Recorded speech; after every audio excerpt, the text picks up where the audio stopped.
Hello children, welcome to the 8th standard first language English prose 2, The Boy Who Sold Wisdom.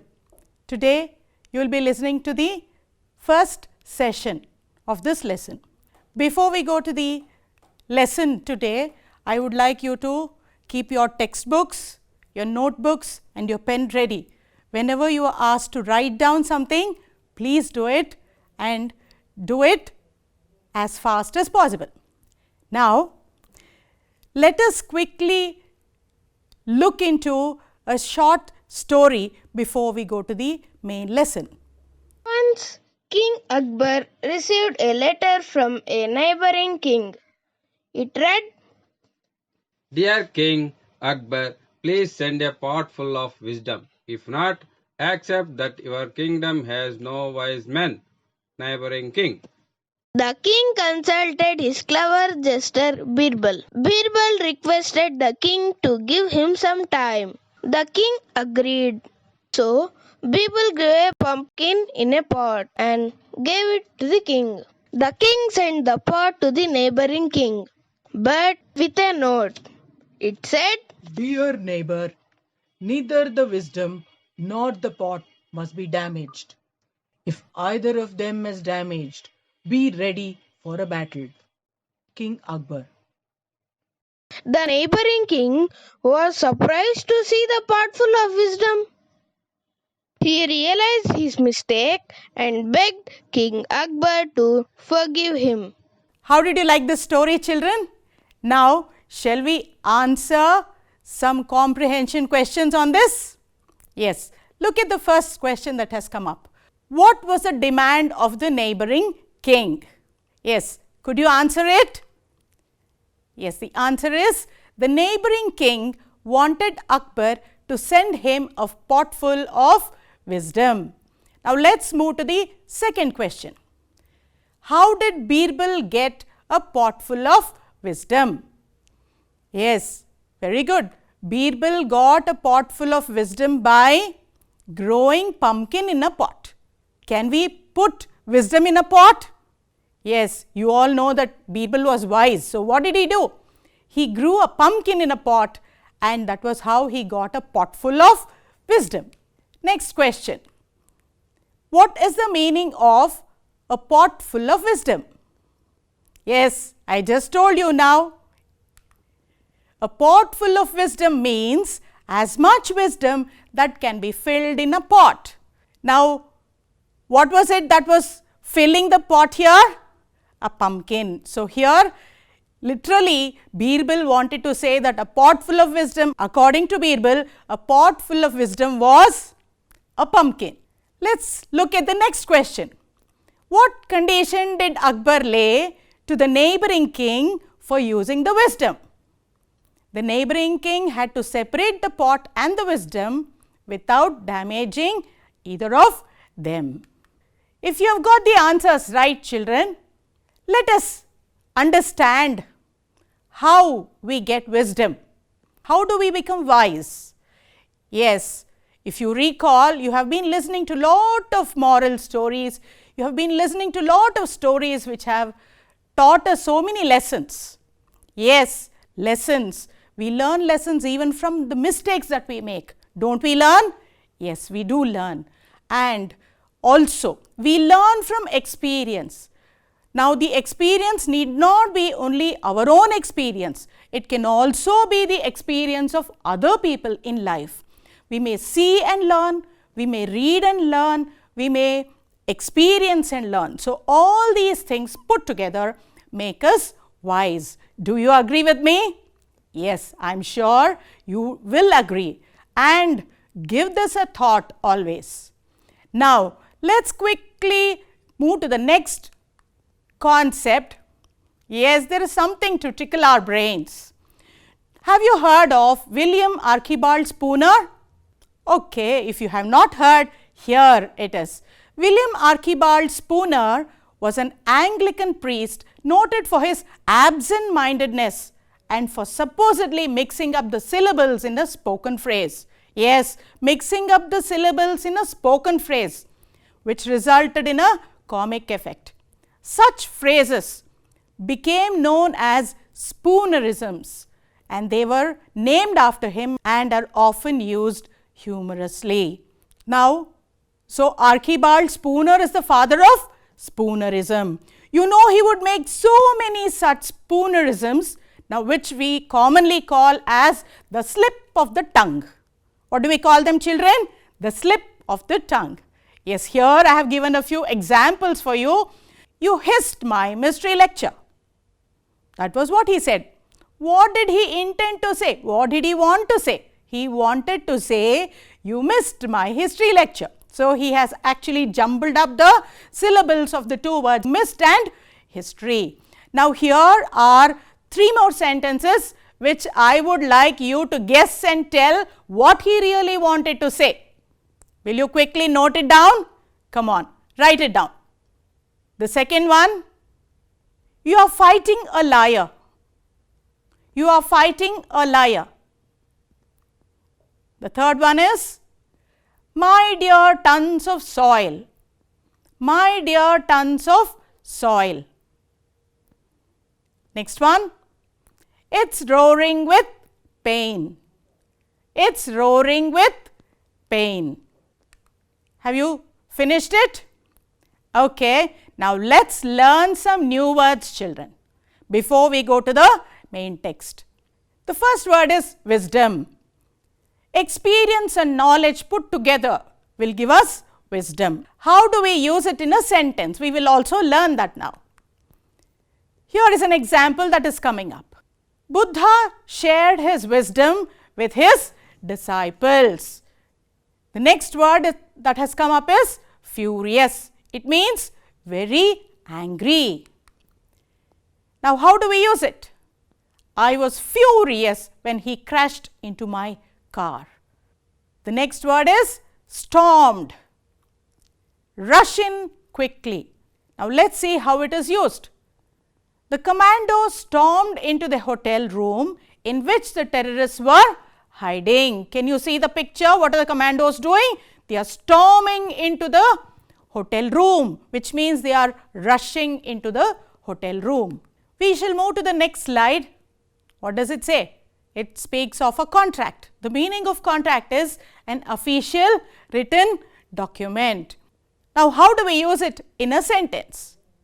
Your business contract with us will expire in a month. Next word is document.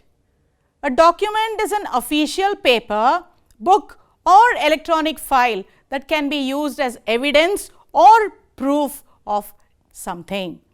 Now, let's see how it can be used in a sentence. Anne Frank's diary is an important document in the history of Germany. Now, let's move to the next word, bargain. What is bargain? A thing bought or offered for sale much more cheaply than is usual or expected. I am sure you would have heard this word, children. Let us see how to use it in a sentence. The book sale offered a bargain galore, which means in the book sale there were lots of books which could be bought at a very cheap price. Next word is witness. A witness is a person who sees something happen and is able to describe it to other people. Now, look here, it has been used in a sentence. He is the key witness in the murder case. Next word is errands. Errands is a short journey to get something for somebody. Now, let's see how to use it in a sentence. Old people need someone to run errands for them. Here, we see a young lady probably running errands. She is taking something for old people. Now, let's look into the text proper. Now, as I am reading, I am sure you will keep looking into your textbook, follow the text. You can also watch as I teach, because I will also keep the text on the screen for you. Please follow the text, and remember, children, till now I have taught you some new words, and these new words are from the text. So, when you find these new words that you came across now, underline it with a pencil. Fine? Shall we start now? Nagendra, an orphan, found himself without a job. He had learned many things from his father. One day, he had a brilliant idea. He went to the town. He hired the smallest and the cheapest place and set up a shop. Over his shop, he put a placard, "Wisdom for sale." All around him, there were large shops. Nagendra called out loudly, "All kinds of wisdom for sale, reasonable prices. All kinds of wisdom for sale, reasonable prices." Since people could not see anything in his shop, they laughed at him. No one bought even one piece of wisdom from him. One day, Babu, a rich merchant's foolish son, happened to pass by Nagendra's shop. He heard Nagendra hawking his wares. How was he hawking? "Wisdom, wisdom of all kinds. Wisdom, wisdom of all kinds." He was a stupid boy. He didn't know what was really being sold. He thought it was a vegetable or a thing which he could hold in his hand. He asked Nagendra what it would cost per kg. He asked Nagendra what it would cost per kg. Nagendra said, "I sell wisdom by quality, not weight." Babu said, "Then give me wisdom worth a nickel." And what did he do? He gave a nickel to Nagendra. Nagendra took out a piece of paper and wrote on it, "It is not wise to stand and watch two people fighting." So what was there on the paper? It is not wise to stand and watch two people fighting. He asked Babu to keep it tied in his turban cloth. Babu went home and showed his father what he had bought. He said, "I bought some wisdom for a nickel and I have it here tied up in my turban cloth." The father looked at the scrap of paper and read what was written on it. He was furious. He screamed at his son, "You fool, paying a nickel for this nonsense? Everyone knows this." Then he went to the marketplace and stormed into Nagendra's shop and scolded him soundly. "You scoundrel! You've cheated my foolish son. Return the nickel or else I'll call the police." Nagendra said, "If you don't want my goods, you can return it. Give me my wisdom and you can have your money back." Gupta, the merchant, threw the scrap of paper at the boy and said, "There, give me my money back." Nagendra said, "No, you've not given me back my wisdom. You've only returned the paper. If you want your money back, you will have to sign a document saying that your son will never use my advice and that he will always stand and watch people fighting." The passers-by supported Nagendra. So, Gupta readily signed the document and took his money. He was happy that it had been easy to undo his son's foolish bargain. A few days passed. The king of the land had two queens who hated each other. So did their maids. They quarrelled as bitterly as their mistresses. Once, both went to the same shop to buy the pumpkin. There was only one pumpkin and they began to quarrel. Their abuses and gestures were so fierce that the shopkeeper fled the place. Babu, who happened to be nearby, remembered his father's contract with Nagendra and went there to watch the quarrel. The maids fought, tore each other's hair and came to blows. One of the maids noticed the merchant's son and said, "You be my witness, she struck me." "You've seen with your own eyes who struck whom. You are my witness. She has hit me so many times," said the other maid too. Then they remembered other errands and went their ways.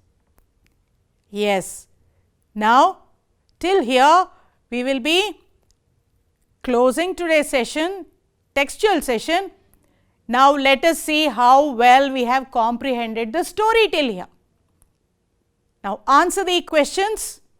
Why did Nagendra open a shop? Yes, Nagendra opened a shop as he had no job. Why is the merchant's son called a stupid boy? The merchant's son was called stupid as he thought wisdom was something which he could hold in his hand. What did Nagendra sell for a nickel? Nagendra sold wisdom for a nickel. Why did the two maids quarrel? The two maids quarreled as they wanted to buy the same pumpkin.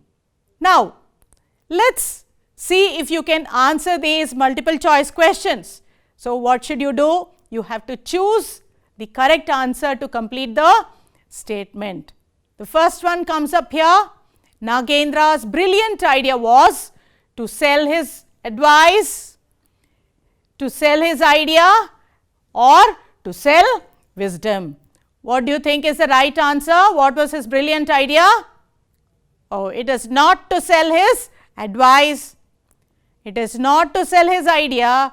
Yes, the right answer is to sell his wisdom, or rather his idea was to sell wisdom.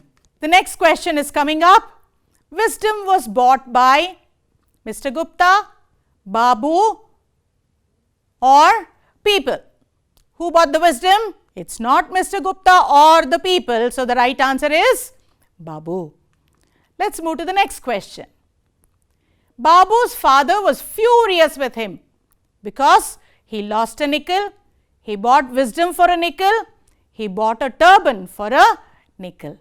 What do you think is the right answer, children? He bought wisdom for a nickel. I am sure this was an easy question. Let's move to the next one. Read the question correctly. Nagendra reacted to the fury of Gupta by agreeing to return the money in exchange for wisdom, disagreeing to return the money in exchange for wisdom, throwing a scrap of paper at Gupta. Now, let us see what is the right answer. So, the right answer is agreeing to return the money in exchange for wisdom. Let us correct the mistakes in these sentences. Now, how do we correct it? Let us check. Let us look at the first word that has to be replaced in the first sentence. Yes, he had no job for some time. So, it should be for some time and not since some time. Now, let us see the word. Oh, in the second sentence too, since has been replaced by for. So, the right sentence is Nagendra waited for a long time before the first customer came to him. Now, let us see what is the word that has to replace the word since in the third sentence.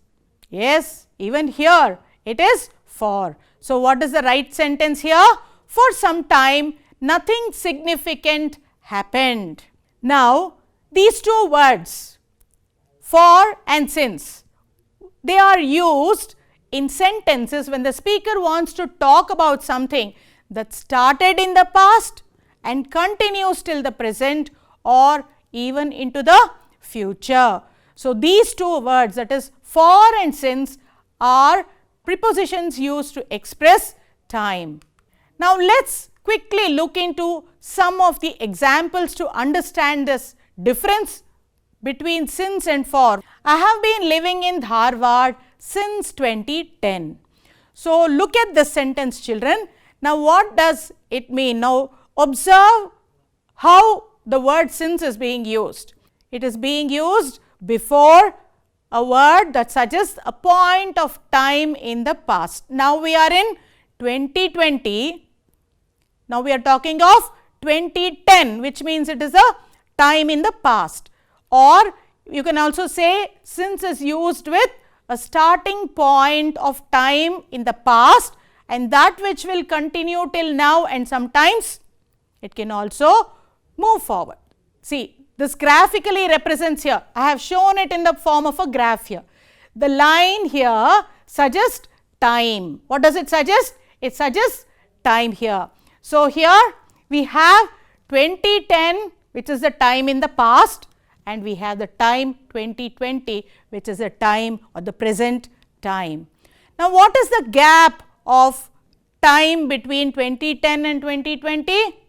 It is 10 years. So, we call this 10 years as duration. So, remember, we use the word since with the point of time when we talk of a point of time. Then when do we use the word for? So, let us see here. I have been living in Dharwad for 10 years. Look at the difference between the two sentences. I have been living in Dharwad since 2010. I have been living in Dharwad for 10 years. So, did you get the difference, children? Yes, for those of you who are still a little slow in understanding, let me give you a small formula for using of the word for as an expression of time too. Now, here it comes. So, for is generally used with duration or a period of time, or sometimes to make it easy we can also say that we can use for with a number plus a time word, like how we have used 10 years. So, we have said for 10 years. Okay. Are you through? See some more examples to make it very clear to you. I am sick since last week. So, last week is a point of time, it is a specific point of time. So, here we are using the word since. Now, look into the next example. Since July, it started raining in Bangalore. So, it has started raining, it has not stopped. It can mean it has not stopped, or it can mean that it has already stopped. Today it is not raining. July is a point of time, and therefore, we use the word since. Now, let us look at another example which is here. Students have been cleaning the garden since morning. So, morning is a point of time in the day, therefore, we use the word since. Now, let us see some more examples. Here the reference is since plus time or date. The best examples here are the 5 interlocking rings have been a part of Olympic Games since 1914. So, here we are using the point of reference of time as a year. Next sentence, the science fair is open since the 3rd of September. So, here we are talking of a date. So, I am sure you have understood when to use the word since. Now, let us see when to use the word for. Let us look at some examples. The reference here is for plus period of time. So, we have to use for before the words which suggest duration of time. Look at this example. They practiced only for a week, yet bagged the prize. So, how long? They practiced for a week. A week here suggests period of time.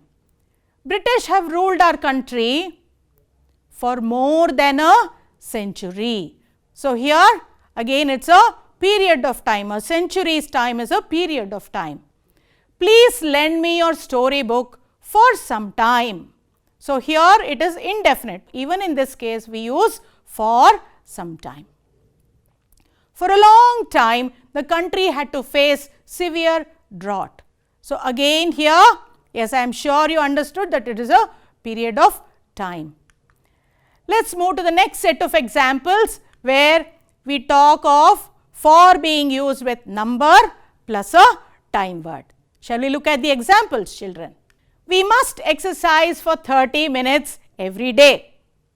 So, here look at the 3 words that are in red, for 30 minutes. So, the number and the time word is minute. So, we have used for along with number plus a time word. Now, let us look at the next example. Hemant studied in this school for 3 years. Are you through?